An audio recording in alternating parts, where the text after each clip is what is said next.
Fast forward, any come our channel you so high GH Avenue. Political stories are trending because make headlines. And your general near DB Exomo, and the Yamia Humbrak Simo, Mestok say among writing Simo. Only a queen Sima na a year constitutional review. Yeah, say a bino, send your kind, or best sacra, send your ransom, ACB etiano. We say ena nimdifo bi attraction no mo so di woman atum bi e kan bi se e beja by election e koso organ has in crown enka aban no enhwe no omfanka ho na onyi enye de emfrim by election enka yentwam kra organ has we ni sama hodo e koso channel no so nua e so hu ne ko ani de ba mesra se mongram na ye enhwe ne omunso e kamera se wagimre e wo hase. My left side, Professor David Abdullahi, he's senior advisor to the African Parliamentarians Network Against Corruption. Good evening to you, sir. Thank you as well for joining us. Of course, we have our video call with us, Professor Bafwaji Mandia. He's former UN Senior Governance Advisor. Good evening to you, sir, as well. Thank you so much for joining us. Thank you. Happy to be here. I want to start with you, Professor Abdullahi, and just want to find out from you where you stand on that argument, looking at the kind of circumstances Ghana has had surrounding by-elections, whether or not it's time to take a firm decision on it going forward.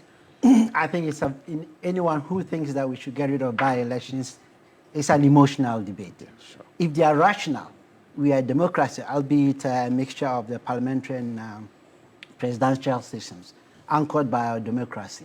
It calls for elections. A by-election is election in between the, what do you call it, the normal election. And as our constitution states, you must have a by-election if it's prompted by death or Parliament has made it in such a way that the parliamentarian is expelled, or if there is a criminal act that they are convicted, definitely you have a by-election. So it is not whether there should be a by-election, it is what is the cause of the violence during our by-elections. And then we can go into that. And for me, upfront for now, I would say that it is our institutions and our systems that have not worked well. That's why we have all these violence. And for you, anybody calling for us to scrap by-elections is just making an emotional argument? Yes, it's not rational. Any rational person would argue based on the fact that if you're a democracy, you have a constitution, your constitution says you should have elections, and a by-election is an election. Why would you say that? Unless you want to have, the constitution rewritten, and then you go through the process of, making sure that you don't have by-elections. Prof, let me get your thoughts on what you make of this argument. Well, I mean, the argument is a non-starter. First and foremost, that we voted for somebody, for whatever reason, we need to do a by-election, and the constituents have a constitutional right to make new choices. Where the failure comes in is the political parties' inability to let their principles for which they are standing for those elections drill down to their supporters. The onus is on the political parties to ensure that there is no violence. I mean, what percentage of political activists engage in this violence? Probably less than 0.05% of the electorate. That then goes to the security forces, issues about the risk assessments, levels of preparedness, the isolation of people that we know are bad, who can be banned from going to the constituency, tracking small arms flows. Bottom line, if we have 60 by-elections, we hold them. So you side with Professor David Abdullahi? 100%. Okay, but when you say that the onus lies on political parties to ensure security, they could argue and say that we are not security agencies. No. We heard the Electoral Commission say ahead of the December 7 general election that security is not within the jurisdiction of the EC. Political parties could equally make the same arguments. are predicated on shared values and shared norms, in which no political party in Ghana states explicitly that we believe in violence as a tool to gaining power. But they've sent indirect signals, and there's more than enough, positive correlation between those who engage in violence and when their party wins, they get the fruits and the benefits of power. So political parties can and must control those within their ambit who engage in the violence. Let me get a thought of Professor Bafo Mendia before I give you some data on what we've witnessed so far in Ghana. Prof, you seem to have a different view as regards what both Professor Kwesi and Professor Abdullah are saying. Yes, and let me put on the record, these two gentlemen in your studio tonight are amongst the admirers I have in this country. They are very good in their knowledge and analysis and commentary, so I have deep respect for them. So I plead their indulgence to radically disagree with what they've said, especially David saying that either you're emotional or irrational. Will you suggest otherwise? So I'm going to be a bit emotional, maybe not irrational tonight on this very matter. Of course, David qualified it, so let me be fair to him. He said that unless you change the constitution, then you are irrational, arguing that way.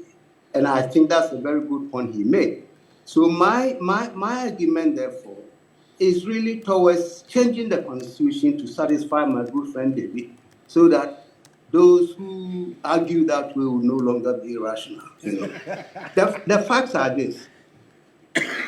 First of all, let's understand that democratic practice is not a straitjacket, because there are some veteran democracies around the world where by-elections are not known, and it's still a democracy.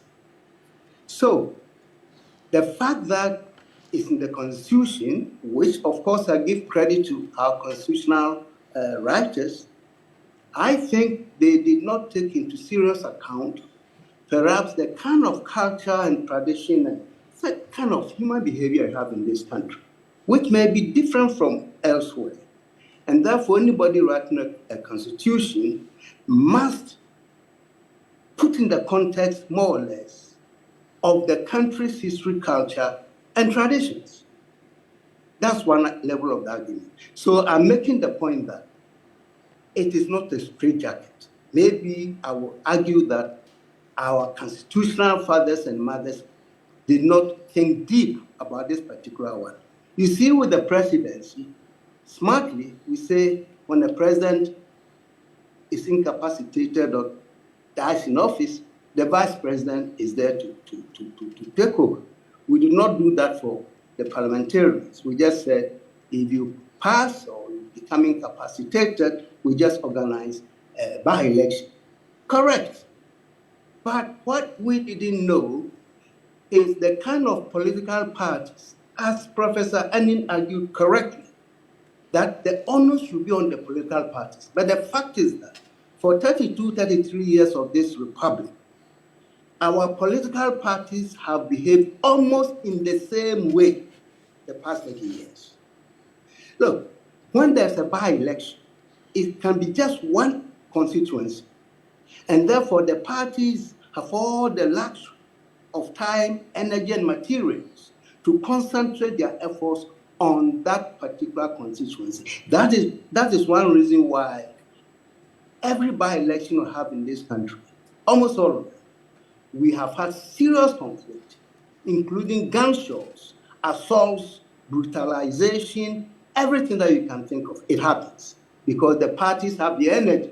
If in fact they have veterans or what you call the macho men, be able to bring them to the side. That's one.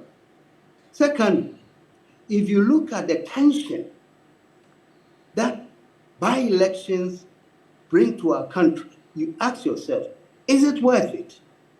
Is it really worth it? Ablekuma, the most recent one. And we are praying that this upcoming in Apatia will not see the same. And of course, in Tamale, the opposition party has cleverly decided not to compete, to allow them to go. Because if you look at the tension and the amount of money you have to spend on security, right now I hear about, I don't know the exact number, but he may know, maybe 100 or 700 policemen and soldiers have been sent to Akwatia for how many days? You know how much it costs? And in the end, when you elect the person, what difference does it make anyway? So my argument is that, yes, it's a constitutional requirement, but fortunately, we're in the process of reviewing the Constitution, and this should be one of the issues you bring. My humble proposal would be that, look, when a party wins a constituency, we have to acknowledge it is for 4 years, as we have. So in the course of the 4 years, if the elected parliamentarian unfortunately gets incapacitated or passes away, that party that won the constituency should have the sole right to replace the one who passed away. To replace. And how they replace it, it doesn't have to be elections. It should be up to the party to replace. That, for me, is the best approach to this. And as you know, in the United States, you don't have by-elections. If a Congress person passes or gets incapacitated, that's what they do. And in our country, it's even more important, given the kind of political culture, unfortunately, we have developed over the past 30 years. So that's my argument here. That's your argument. And I want us to bring you some data, because I did promise you that I'll bring you some data on what we've witnessed so far and indeed what people have been saying. I want to start with Kwabena Japan, who is MPP's presidential aspirant. And he said that it saves public resources, protects lives, and thwarts the escalating cycle of partisan violence. More importantly, it offers us an opportunity to nurture consensus building among political parties. And it says when an MP's seat falls vacant, the incumbent party must be allowed to simply select a successor through its internal democratic mechanisms without triggering a by-election with all its associated risks mentioned above. Now, there's also private legal practitioner Kofi Bento, who says, I hope by-elections are scrapped altogether. And then there is the former Member of Parliament for Anyaso-Utum, Dr. Adomaku Kisi, who says if a seat belongs to the MPP or NDC, it should remain with the party for the full 4 years. This will remove the need for by-elections and the tension that comes with them. And I would say that we've had issues in terms of violence associated with some by-elections. I'll go through some of them. Akwatia is going for another by-election just next week. But remember that in 2009, there was violence at polling stations leading to members of political parties assaulted, cars and their windscreens vandalized. Again, in that same year of 2009, in Tripoli, some political party supporters sustained life-threatening injuries following gunshots, like we just heard Professor Abafo Ajimandua say.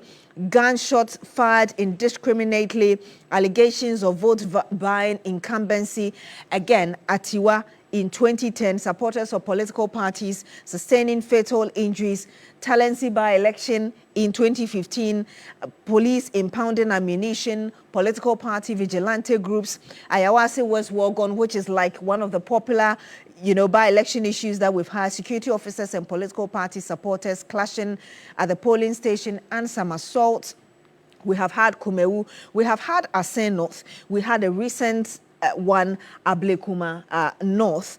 And also, well, we're now having Akwatia by-election coming up and Akwatia being known as a flashpoint as well. Prof, having gone through this or reminding us of these issues we've had, do you still stand by your initial arguments that we need to be democratic and sustain by-elections when somebody passes or a member of parliament passes before his term of office ends? Shouldn't we be ashamed of ourselves that as political parties, we cannot control our followership?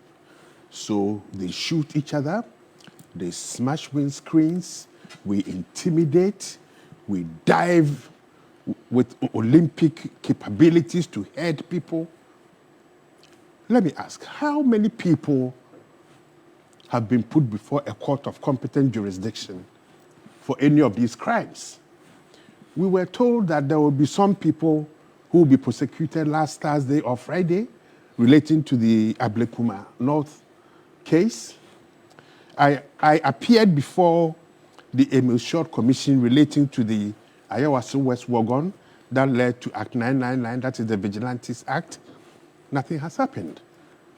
What all these examples that you have given demonstrates is that A, we really don't care about the people that we seek to represent, that we will use violence to win a seat.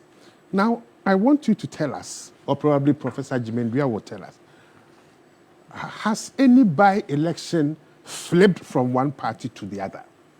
If it has, then I think the argument that Party X has won, and if their representative dies, it should automatically go back to them, is fallacious. When we use violence to intimidate, to murder, okay, to harm people, to destroy property, and we think that is the norm, and that 0.05% of the population who are intimidating us should force us to change what we should be proud of as developing as a political culture, then there is a problem. And my senior brother, Bafo, I think we all know that now the United States is not any country that can teach us about any democracy. Immediately, you brought in the Congress. I said, now you are opening a Pandora's box. Yeah. That's a different story. You know, but the examples you've given actually strengthens my argument that political parties must train their followership, learn to discipline them. Leaders of political parties themselves, by their utterances, encourage the violence. Violence by political leaders has become a currency. The followership understand that. And I can tell you, our 2018 or 19 book lists the utterances of political leaders encouraging people to be violent. And when their parties won, they all got very juicy positions. So that goes to the other bits of the security agencies perhaps not also going through with ensuring that people face the full recourse of the law when they instigate violence. Well, I mean, the law must work, and we must hold the security institutions accountable. And therein lies, I think, my satisfaction with what IGP Yohunu has done now. 600 people already on the ground, some intelligence people there, some counter-terrorist people there. But you see, one of our problems is that this is extraordinary law enforcement because political parties are irresponsible. The bill, Professor Bafo Jimendria, should come to the political parties. This extra law enforcement bill is because political parties have been irresponsible and their supporters are creating the mayhem that is pushing Inspector General Yonu to, send in the extra forces. I think we need to find a new way of calculating the cost of security and then passing on the cost to those who have deliberately caused it. The guns that are flowing in Etiwa, the fear that is being caused there in Akwatia, and the fear is deliberate. People seek to sow fear so they win. And it's not the ordinary taxpayer who should pay. Those who can be arrested and aligned to their political masters must be made to pay that. And I want to come to you again, Prof, before I come to you, Professor Abdullahi. IDEC has sent us a message, Institute of Democratic Governance. It says, IDEC believes by-elections shouldn't be scrapped as elections are fundamental to democracy, allowing people to choose their leaders. IDEC notes that the MPP's decision not to contest the Tamale Central by-election was due to the tragic circumstances of the MP's death, but emphasized the Akwatia situation is different. Again, IDEC believes that electoral violence should be handled by institutions like the police or NEST, and acknowledge that while costs are inherent in elections, way to reduce them should be explored. And that's why I'm coming to you, Prof, because you still stand by the argument that this is expensive, and looking at the violence, perhaps we should look at totally scrapping it. And the constitution that we heard Professor Abdullahi refer to earlier, when you go to Article 112, Clause 5, it says, whenever a vacancy occurs in Parliament, the clerk to Parliament shall notify the Electoral Commission in writing within 7 days after the vacancy occurred, and a by-election shall be held within 30 days after the vacancy occurred. So, Prof, would you agree that perhaps indeed the problem is not the by-election itself, but how we are handling it? Absolutely disagree. Absolutely. And the letter from my good friend, Dr. Akuffo from IDEC today, we are on different levels now. Look, 32 years, and Kwesi, when we started this stuff in the country, how many capacity building workshops haven't you seen in this country? How many workshops, seminars, training, education, civic education every year that we haven't seen? Does it change anything? You're talking about political parties being responsible, and that if somebody causes mayhem, it should be surcharged or something. In this country, because we live in this country, will that work? I think what is perhaps confusing some of us is that we think democracy representation is exactly what we have written in our constitution. And I'm arguing that we need to review it, because when the constitution was being written, after 30 years, we know that certain things are not working for us. You cannot push the blame on institutions. Now, okay, then let's have an institutional building. Let's train. Look, institutions are as good as the people who manage them. In the same way, I can also argue that a country may be as good as the people who live in it.